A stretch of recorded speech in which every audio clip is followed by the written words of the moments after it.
ہر چیز کا ایک ذائقہ ہوتا ہے، اور وہ ذائقہ وہی بندہ محسوس کرتا ہے جو صحت مند ہوتا ہے، اور جو بیمار ہوتا ہے اس ذائقے کو محسوس نہیں کر پاتا۔ یہ جنرل سی بات ہے۔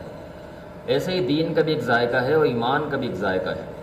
ایمان کے ذائقے کو بھی وہی محسوس کر سکے گا جس کے اندر ایمان ہوگا۔ حدیث صحیح بخاری اور حدیث نمبر 26 ہے، سیدنا انس بن مالک رضی اللہ تعالیٰ عنہ اس حدیث کے راوی ہیں۔ نبی علیہ الصلوۃ والسلام فرماتے ہیں، ثلاث من کن وجد حلاوت الایمان، تین چیزیں ایسی ہیں کہ اگر کسی بندے میں وہ ہوں تو وہ ایمان کے ذائقے کو، ایمان کی مٹھاس کو محسوس کر لے گا۔ اب دیکھنا یہ ہے کہ آیا کہ وہ تین چیزیں مجھ میں اور آپ میں ہیں؟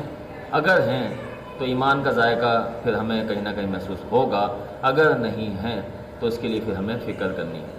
پہلی چیز نبی علیہ الصلوۃ والسلام نے فرمایا